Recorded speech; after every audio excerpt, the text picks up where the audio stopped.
Hi everyone, Jacqueline here with Loving and Losing an Animal Companion. And the reason I'm here this morning is because I want to share with you an animal communication that I had yesterday. A human called me, as always happens, and this human in the call was extremely distraught because her beloved dog, a beautiful little French bulldog, had died just right before Thanksgiving. And she called me because she was devastated. Not only is she missing her boy, but they tried for over 2 hours to get him to the animal hospital. They got stuck in traffic, one thing after another. It took just a long time to get there. It was over 2 hours trying to get him to the animal hospital.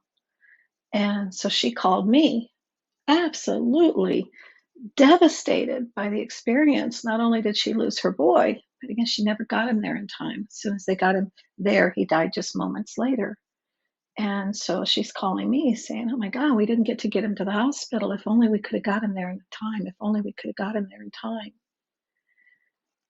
So I tune in to this beautiful little boy and I ask him to tell me what happened.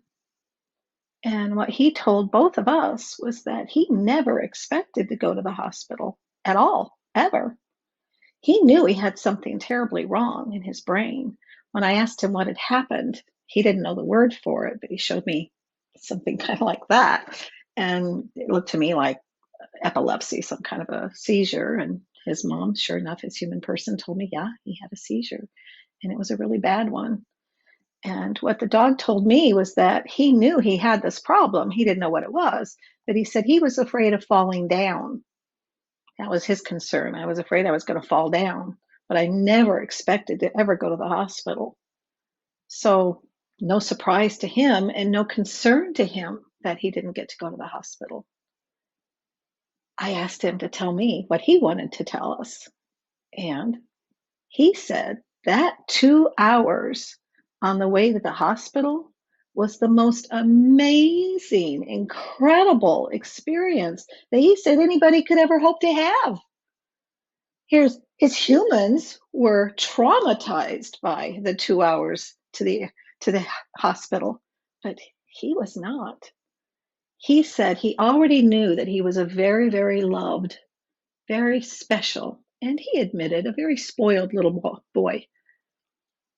But he said that 2 hours on the way to the hospital, he got loved up.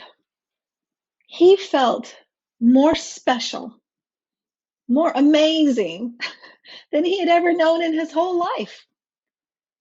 He felt showered, embraced in, engulfed in passionate tidal waves of big love. That was his experience. His passing that looked agonizing and terrible to his humans felt incredibly blessed as far as he was concerned. He couldn't imagine a more amazing, loving, compassionate, and awesome exit.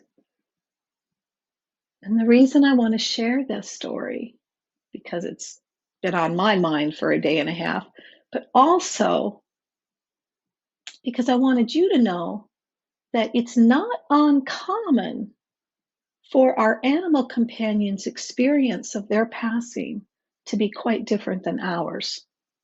Okay. Again, they're not always like this, or I wouldn't have been so moved by it.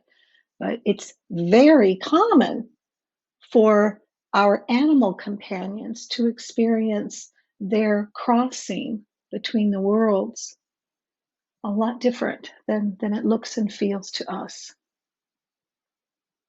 Animals slip out of the physical world and out of their compromised bodies a lot easier than most of us humans do.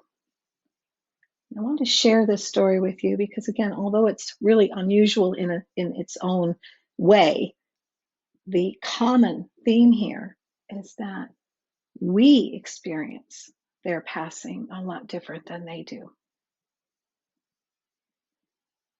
If you have found this interesting, if it has given you any comfort, like it did the human mom that called me, then please go to the website Loving and Losing an Animal Companion, or better yet, invest in the book Loving and Losing an Animal Companion, which has a lot more stories like this one and will provide all kinds of information directly from the wisdom of the animals themselves. It will bring comfort to your mind, peace to your heart, and solace to your soul. And if you'd like, subscribe here to my YouTube channel because there's going to be a whole lot more going on here. Namaste.